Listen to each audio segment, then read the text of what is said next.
Back in 2013, when Tumblr was at its peak, and we all still believed that everything sent on Snapchat actually went away after 24 hours, the world was introduced to Edward Snowden. Snowden, who worked for both the NSA and CIA, discovered programs that would allow U.S. agencies to monitor all data processed through U.S. telecommunication companies. After publicly releasing his findings, a snowball effect of investigations and further distrust of the U.S. government led then PhD student Max Schrems to investigate how U.S.-based internet companies handled data abroad. With the regulatory help of Ireland, Schrems launched a case against Facebook for violating his data privacy rights that were protected under Europe's General Data Protection Regulation, or GDPR. Stay tuned to learn more about data shuffling, the Patriot Act, and why you have the right to be forgotten. My name is Ellie Davis. Welcome to Data Darling.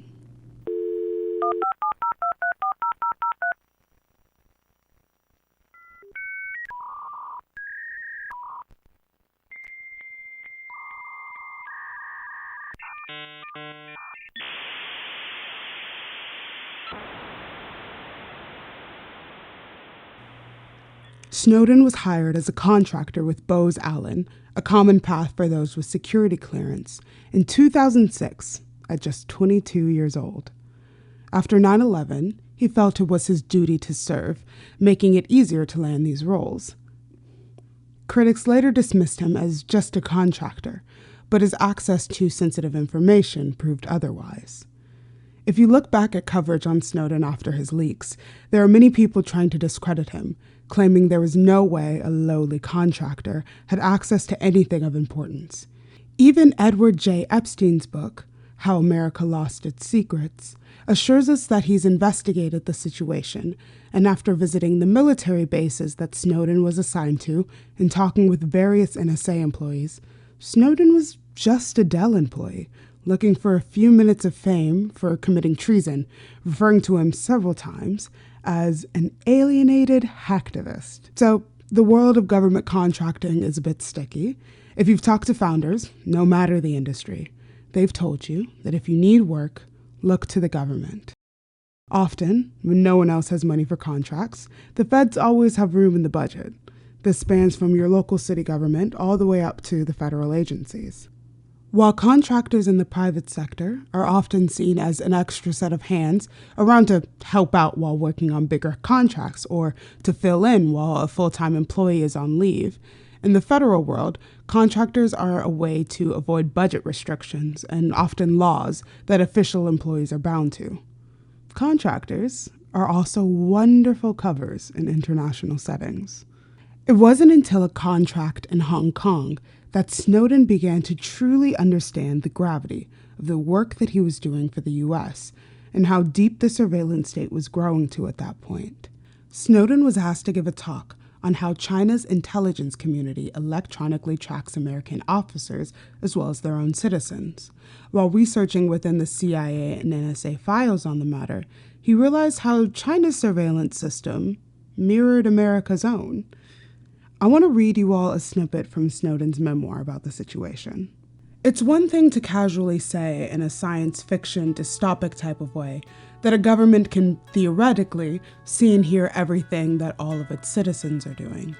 It's a very different thing for a government to actually try to implement such a system.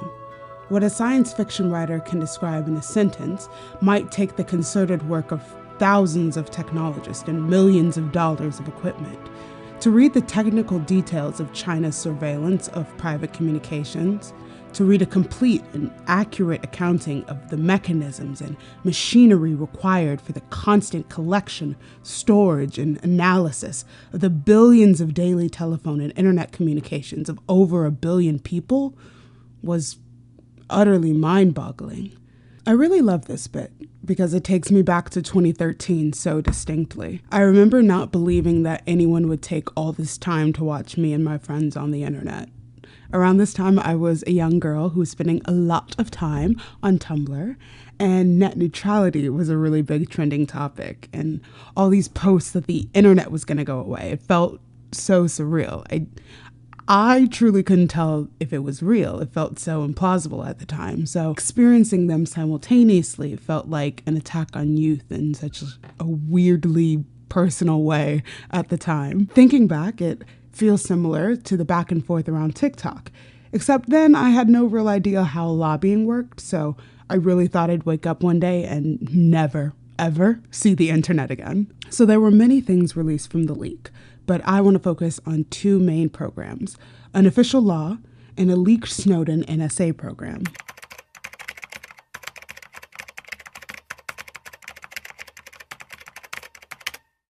First is the Verizon order.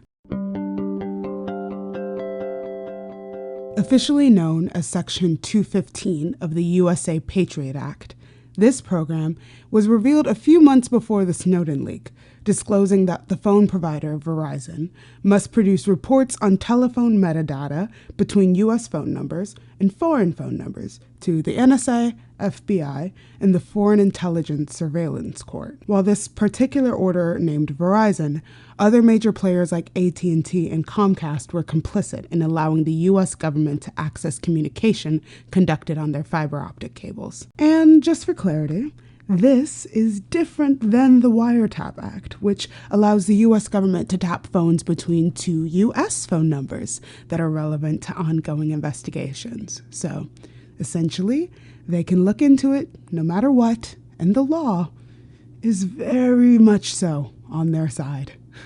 Now, because we're in an ever-evolving digital world, communication over the internet also has to be monitored for potential foreign terrorists and their accomplices. This is where the Snowden leaks come back in. PRISM, an NSA surveillance program, collects data directly from internet service providers like Microsoft, Google, AOL, Yahoo, Facebook, and more to collect emails, videos, voice chats, photos, file transfers, and even special requests directly from their servers. In a leaked presentation for PRISM, agents are encouraged to use both PRISM and collection methods like the Verizon order to gather intel. With over 90% of the world's communication passing through the United States and their internet company servers, this means that the U.S. government is able to monitor the world's communication in the name of their national security. I have another quote from Snowden's memoir for you all. All of our devices, from our phones to our computers, are basically miniature census takers we carry in our backpacks and in our pockets. Census takers that remember everything and forget nothing. It's a lot. It can feel jarring. There are lots of Gen Z jokes nowadays about having a personal CIA agent watch you through your screen. It's funny, but there is something to be said about a group of people who physically still feel under surveillance because of their age, with parents, teachers, and other adults in their lives constantly prying, coupled with an understanding that if they're not compliant to their government, they'll be watched by them too. Now, my own passion around data privacy was a bit of a slow release due to age and my love of making YouTube videos when I was younger, but there was one person who saw the Snowden leaks as it was happening and took immediate action. After this, we'll meet Max Schrems, a student who stood up against tech giant Facebook to protect your data rights.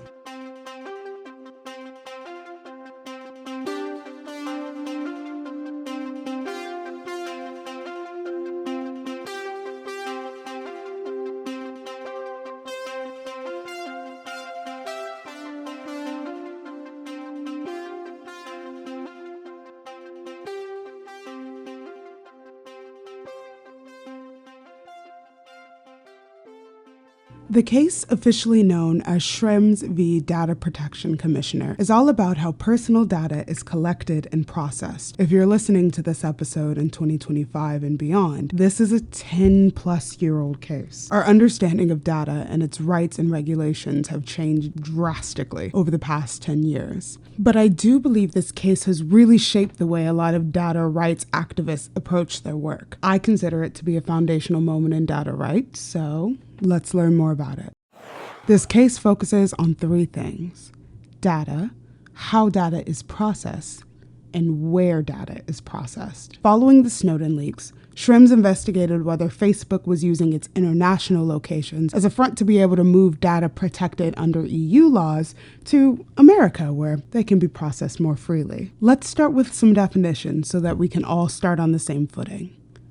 Data is simply a bit of information processed by a computer. Therefore, personal data is information about you that is processed by a computer. When a company gathers information, if it can be connected to an identifiable person, it is personal data. To be considered identifiable means there is a name, location data, an online identifier like an IP address, or anything relating to one's mental, economic, or genetic state of a natural person. Where your data is processed is very important because, like you, your data has citizenship. That's right, your data gets its passport checked at every server. Since different countries have different laws concerning data, legally, your data must be handled according to your home country's laws, no matter where the company who is collecting and processing it is located. That, my friends, is how we get a case against data shuffling. Data shuffling is possible because we live in a globalized world. Say, a company like, Facebook, is headquartered in sunny California within the United States, where there are minimal, non-existent, data laws. You're able to use your data based on the needs of the business rather than compliance laws set in place in other countries. Because Facebook is an international company, alongside their American headquarters, satellite offices are stationed all over the world to help with the needs of different regions. Now, I came across this case when I was working on an assignment in grad school, and I'm going to read you my slide on data processing for all of you as a treat. I know it does not sound like it, but they are. I pinky promise. So this is a little bit about data processing. Data processing is a stranger placing an AirTag in your car. They saw you, liked you, and thought they'd like to learn a little bit more about you. That's data processing. Data processing is being assigned your very own FBI agent. You're up, they're up, they're super into you, which kind of weirdly makes you into them. Anyways, they sent a report about you to their boss every night, but at least he's listening to you. That's data processing.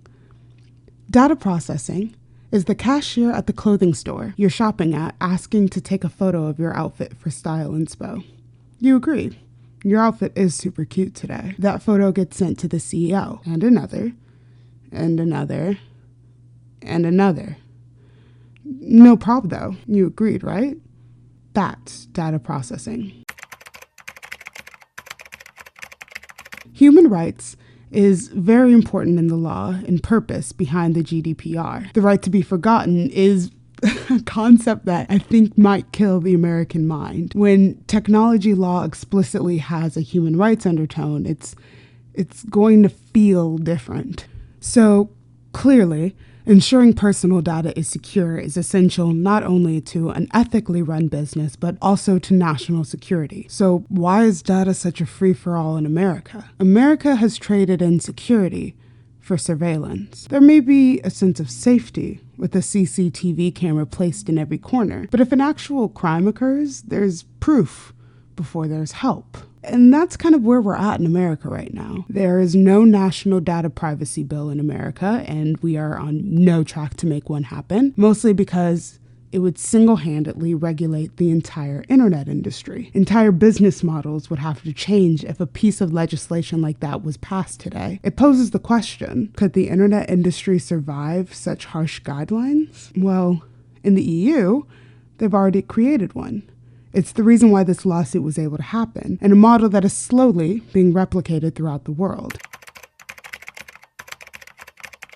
The General Data Protection Regulation, or GDPR, is the European Union's regulation on how data is collected and processed. The EU believes that individuals have the right to keep their personal data private. In order to collect and use personal data, the organization must have valid grounds to do so. The organization must also be transparent with how they plan to use the personal data. Every time I read the principles of the GDPR, it feels so, pardon my language, basic. Of course, companies shouldn't do something with your data that they didn't already tell you about. It makes sense that they can't just collect everything so that they have more data to sort through and then decide what's important to them. And duh, your data should be secure. When we talk about data, especially in America, it is essential to remember that the internet and technology as a whole would not exist without the ability for companies to constantly collect data. Data does not come from nowhere. Data comes from us. Technology lives through us. We have the right to dictate how our direct contributions to technology are utilized.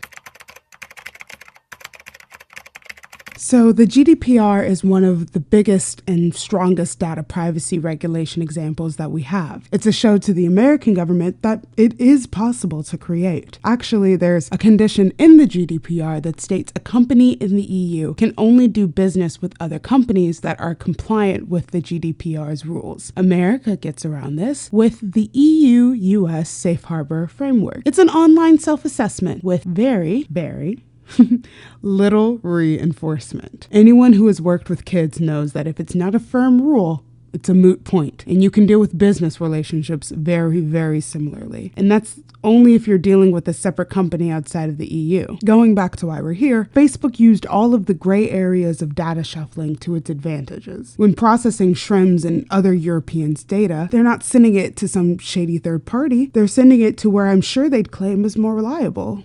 Home. While Facebook has had the biggest lawsuit in the name of data shuffling, they're not the only ones. Twitter, Reddit, and TikTok all send the data it collects, your data it collects, back to its headquarters. I mentioned earlier, but I will mention and emphasize it again. 90% of the world's communication passes through US internet servers.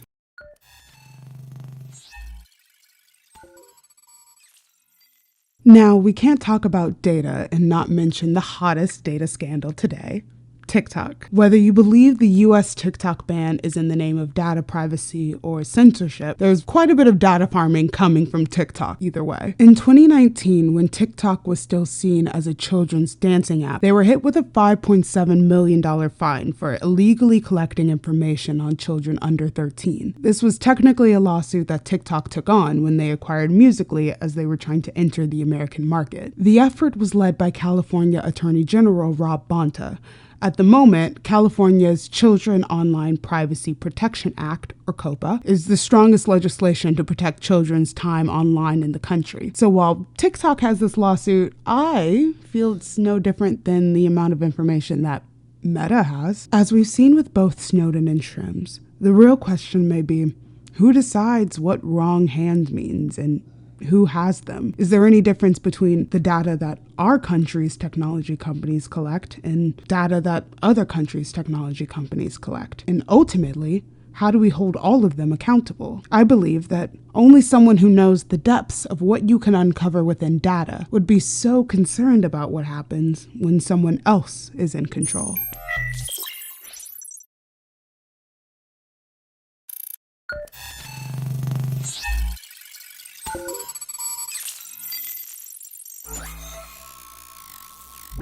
So, what now? This is a 10-year-old case. TikTok is having this issue. Facebook is having this issue. Data breaches are a near constant nowadays.